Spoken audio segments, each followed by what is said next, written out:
ああ、やってしまいましたよ。清水の舞台ですよ。まあ、でも、後悔はしていません。これが聞けるなら。Gadget Budget。皆さんこんにちは。ガジェットのなおです。皆さん、普段どのように音楽聴いていますか？最近はスマホとそこそこのイヤホンでもかなりいい音出ますから、それで十分だよという方も多いかと思います。私も普段聞く分にはそれで十分かと思っていますが、どうしても聞いてみたい音があるんです。旭化成です。旭化成の音が聞きたいんですよ。あ、今、はあって思ったでしょ？そうです。サランラップで有名なあの旭化成です。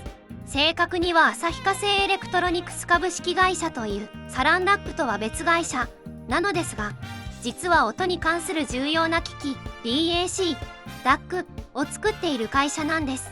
DAC とはデジタルトゥアナログコンバーターの略で、デジタル信号をアナログ信号に変換する装置や回路のことを言います。例えば CD の場合、CD に記録されている0と1のデータを読み取り、DAC がアナログ信号に変換します。その後、アナログ信号をアンプで増幅し、最終的にスピーカーやイヤホンから音として出力されます。Bluetooth イヤホンの場合、少し違いがありますが、一般的にはこのような仕組みで、スマホや PC、ゲーム機などデジタルで音楽を扱う機器には必ず DAC が動いているんです。この DAC、メーカーごとの味があるらしいんですよ。つまり DAC チップの種類で音質が変わると言われています。0と1のデジタルの世界なのに、メーカーにより音質が変わる？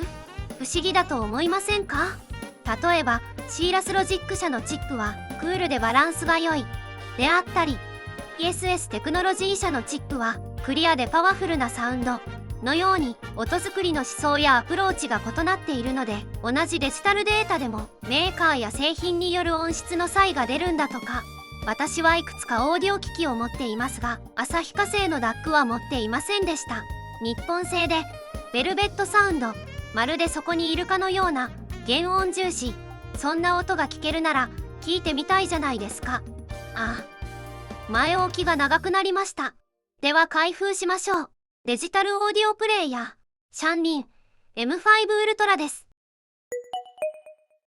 実は年末にアリエクスプレスで購入していたんです。ところが支払い完了から発送準備中のまま、ステータスが一向に変わらず、10日経ってついにショップへ連絡直後にステータスは発送済みに変わったのですが、その数日後、結局メーカーから入荷できないとかなんとかで返金処理になりました。まあ海外通販ではよくあるやつですが、さすがにがっかりですよ。2週間くらい待ってたのに届かないなんて。だから翌日配送の Amazon で購入し直しましたよ。価格は約9万5千円でした。はい、本体ドーン。箱の裏蓋もビロードのような加工が施されています。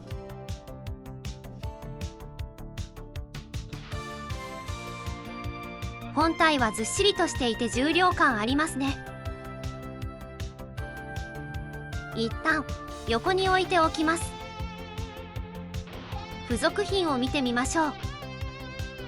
本体下部の小さい箱には USB ケーブル、タイプ A to C ですね。本体下には大きめの箱がなんかはみ出していますが、これは液晶保護フィルムですね。2枚付属しています。それから保証書、日本語対応マニュアル、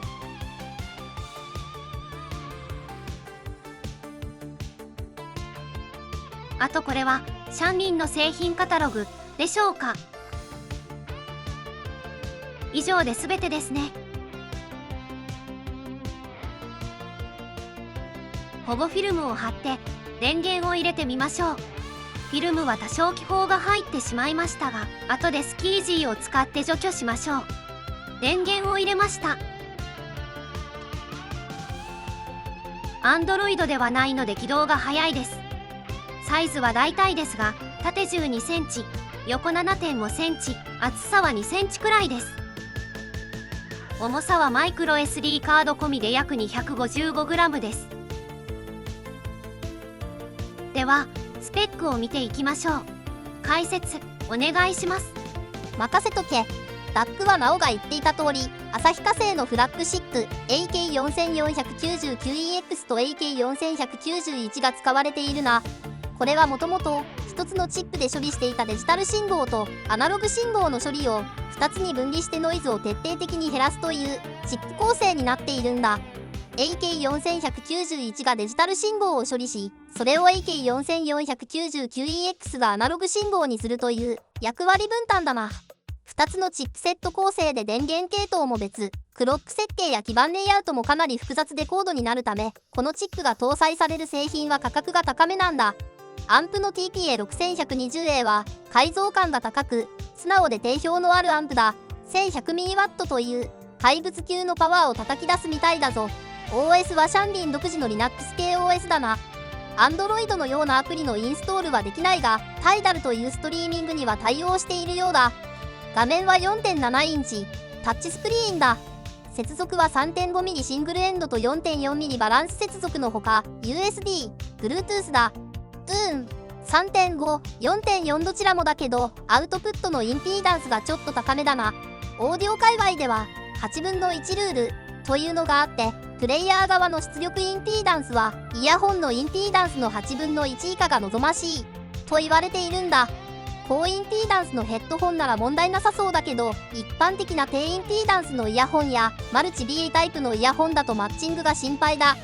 せっかくのベルベットサウンドが歪んだりボケたりする可能性があるから要注意だぞ。